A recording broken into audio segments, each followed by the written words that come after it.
Hello and welcome you all on our YouTube channel Karma Educational. तो दोस्तों यहाँ पर आज हम लोग रेलवे सामान्य अध्ययन का #9 का वीडियो देखेंगे और इस पर जितने भी क्वेश्चन है उसके इम्पोर्टेंट फैक्ट्स को भी और उस पर डीप जाने का कोशिश करेंगे। दोस्तों अगर आपने #1 से लेकर 8 तक की वीडियो नहीं देखी तो लिंक नीचे डिस्क्रिप्शन बॉक्स में है, आप वहाँ से जाके देख सकते हैं। देखिए इस वीडियो के लिए सबसे पहला क्वेश्चन हमारे लिए होगा, भारत की सबसे लंबी नदी गंगा है और इसके इम्पोर्टेंट फैक्ट्स होंगे। भारत की जो सबसे लंबी नदी गंगा है, इसकी अगर कुल लंबाई की बात की जाए तो 2510 किलोमीटर लगभग मानी जाती है। और भारत की सबसे चौड़ी नदी ब्रह्मपुत्र नदी होगी और विश्व की सबसे लंबी नदी नील नदी होगी, आपको याद रखनी है। नेक्स्ट क्वेश्चन, होम्योपैथी के जनक हैनीमैन हैं और अगर हैनीमैन का पूरा नाम क्या है तो हैनीमैन का पूरा नाम आपका याद रखना है doctor Christian Friedrich Samuel Hahnemann. और होम्योपैथी दिवस हम लोग 10 अप्रैल को सेलिब्रेट करते हैं। साथ ही साथ होम्योपैथी का हिंदी मीनिंग रक्तोपादक है। आपको सभी क्वेश्चन और इसके फैक्ट्स को याद रखनी है। देखिए थर्ड क्वेश्चन, अर्थशास्त्र का संबंध प्रशासन से है। देखिए गाइज आपको ये चीज़ याद रखनी है अच्छे से कि अर्थशास्त्र यहाँ पर इकोनॉमिक्स नहीं है, जो कि इकोनॉमिक्स का खोज जो है और इकोनॉमिक्स के पिता के नाम से एडम स्मिथ को जानते हैं, बट ये इकोनॉमिक्स सब्जेक्ट नहीं। यहाँ पर इस क्वेश्चन का संबंध हिस्ट्री से है। और अर्थशास्त्र को किसने लिखा था तो चाणक्य, जिसको कौटिल्य भी कहा जाता है, और उन्होंने अपने न्याय नीति और प्रशासन का एक अच्छे से जो है कि उसका वर्णन अर्थशास्त्र में किया था। और इसीलिए यहाँ पर क्वेश्चन है अर्थशास्त्र का संबंध प्रशासन से है, ठीक है। और इसके निर्माणकर्ता या रचनाकर्ता कौन हो जाएंगे, चाणक्य या कौटिल्य, आपको याद रखना है। ओके, भारत में समुद्री मार्ग की खोज 1498 ईस्वी में की गई थी। तो दोस्तों आपको ये चीज़ याद रखनी है। इस क्वेश्चन के लिए फैक्ट होगा कि किसने की थी समुद्री मार्ग की खोज, तो वास्को डी गामा ने किया था और 1498 ईस्वी में ही जो है वो कालीकट गए थे और भारत का जो खोज के नाम से भी उनको जाना जाता है। नेक्स्ट क्वेश्चन, अकबर का जन्म अमरकोट में हुआ था। देखिए दोस्तों आपको ये भी याद रखना है कि अकबर का जन्म जैसे अमरकोट में हुआ तो कब हुआ था, इसका आंसर हो जाएगा 1542 ईस्वी में हुआ था। और ये मुग़ल एम्पायर से संबंधित रखते हैं और ये उस मुग़ल एम्पायर के 3rd एम्पायर होंगे, आपको याद रखनी है, ठीक है, अकबर। नेक्स्ट क्वेश्चन होगा हमारे लिए, 1857 का विद्रोह मेरठ से शुरू हुआ था। दोस्तों आपको याद रखना है कि 1857 के विद्रोह को ही भारत में स्वतंत्रता संग्राम का पहला विद्रोह के नाम से भी जाना जाता है। और यहीं से जो है हमारी स्वतंत्रता का संग्राम शुरू हुआ था। और इस 1857 के विद्रोह में किस लोग ने, ठीक है, किन किन ने अपना अहम योगदान दिया और इसमें शामिल होकर के इस देश को जो है कि स्वतंत्रता दिलाने में अपनी मदद की है, अहम भूमिका निभाई है, इस पर मैंने एक बहुत अच्छी से वीडियो बना रखी है और लिंक नीचे डिस्क्रिप्शन बॉक्स में है, आप वहां से जाके देख सकते हैं, ठीक है। एग्जाम्पल फॉर जैसे बिहार से कुंवर सिंह, इलाहाबाद से लियाकत अली, लखनऊ से बेगम हजरत महल, इस तरह से वीडियो मैंने बना रखी है, आप वहाँ से जाके देखेंगे तो इस पर आपको अच्छे से नॉलेज और हो जाएगी। ओके, और इसमें हम लोग चलिए आगे बढ़ते हैं। श्वेत रक्त कण को ल्यूकोसाइट भी कहा जाता है। देखिए दोस्तों, वाइट ब्लड सेल को ल्यूकोसाइट भी कहा जाता है। और आपको इस तरह से भी पूछ सकता है कि लाल रक्त कण को यानी रेड ब्लड सेल को क्या कहा जाता है, तो आपको याद रखनी है इरिथ्रोसाइट कहा जाता है, ठीक है। आगे बढ़ेंगे, अंतरिक्ष में सर्वप्रथम कुत्ता को भेजा गया था। देखिए दोस्तों, अंतरिक्ष में जो है सर्वप्रथम कुत्ता को भेजा गया था, यानी कुत्ता जीव को सबसे पहले भेजा गया था।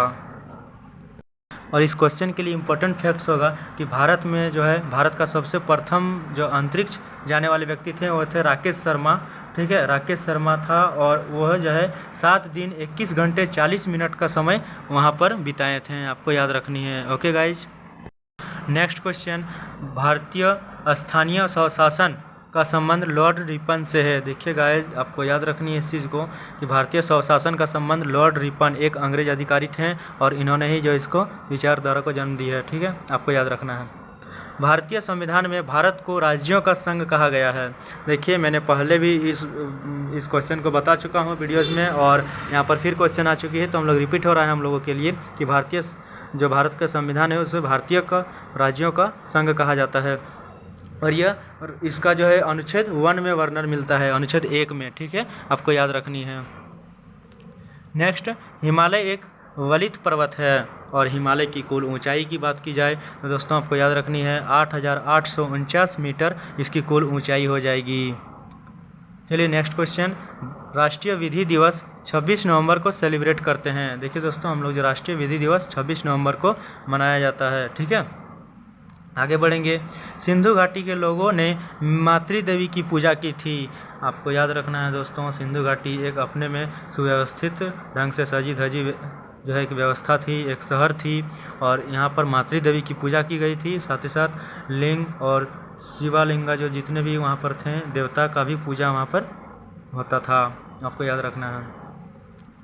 उत्परिवर्तन का सिद्धांत ह्योंगो डी ब्रिज ने दिया था, ठीक है, आपको याद रखना है गाइस, इस साइंस का इम्पोर्टेंट क्वेश्चन है, ठीक है। आगे बढ़ेंगे, आज़ाद हिंद फौज का गठन सिंगापुर में हुआ था। आज आपको पहले भी मैं बता चुका हूँ #8 के वीडियो में कि सिंगापुर जो है आज़ाद हिंद फौज की स्थापना यहाँ पर 1942 ईस्वी में किसने किया था? रास बिहारी बोस ने। आपने अगर वीडियो नहीं देखी है तो लिंक नीचे डिस्क्रिप्शन बॉक्स में है, आप वहाँ से जाके देख सकते हैं।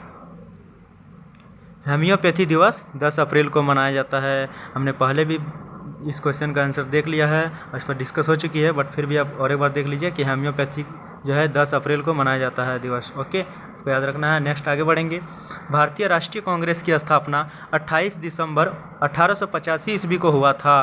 देखिए दोस्तों, ये राष्ट्रीय कांग्रेस की स्थापना है 28 दिसंबर 1885 ईस्वी को। आपको इसको याद रखने के लिए एक ट्रिक भी हो सकती है अपने आप में। देखिए इसको 28 और 18 देखिए दोनों में 10 का डिफरेंट है, और इसी चीज़ को जो है इस तरह से आपको रिलेट करके याद रखनी है, वरना बहुत जल्दी आदमी भूल जाते हैं, ठीक है। तो इसलिए आपको इस चीज़ को ज़्यादा देर तक याद रहे, इसलिए 28 और 10 इस तरह करके 10 का जो है कि एक सीरीज में आपको रिलेट करके याद रखना है। ओके, नेक्स्ट होगा हिस्ट्री का मोस्ट इम्पोर्टेंट, भारत पर आक्रमण करने वाला प्रथम मुस्लिम शासक कौन था? तो प्रथम मुस्लिम शासक मोहम्मद बिन कासिम था।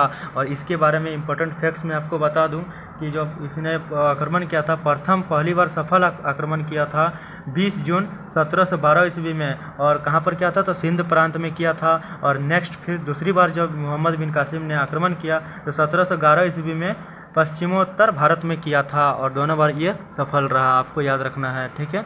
और इस वीडियो के लिए लास्ट क्वेश्चन हमारे लिए होगी, लोधी वंश का प्रथम शासक बहलोल लोधी था। गाइस आपको याद ये भी रखनी है कि लोधी वंश का अंतिम शासक जो है इब्राहिम लोधी था, और इब्राहिम लोधी को ही 1526 ईस्वी में हराकर बाबर ने मुग़ल साम्राज्य का स्थापना किया था। आपको ये भी याद रखना है। ओके, तो गाइस आज की वीडियो कैसी लगी आप मुझे कमेंट में ज़रूर बताइएगा, और साथ ही साथ अगर अच्छी लगी तो प्लीज़ वीडियो को लाइक और साथ ही साथ अपने दोस्तों के बीच शेयर ज़रूर कर दीजिएगा, क्योंकि आपके एक लाइक और आपके एक सब्सक्राइब ही हमारी मेहनत को और आगे और भी अच्छी वीडियोज़ को बनाने के लिए मोटिवेट दिलाती है। दोस्तों आज का वीडियो आपके लिए बहुत अच्छा साबित होगा, मैं उम्मीद करता हूं। और साथ ही साथ नेक्स्ट वीडियो में फिर मिलता हूं #10 के वीडियो में। तब तक के लिए आप अपना ख्याल रखें और टेक केयर, बाय बाय।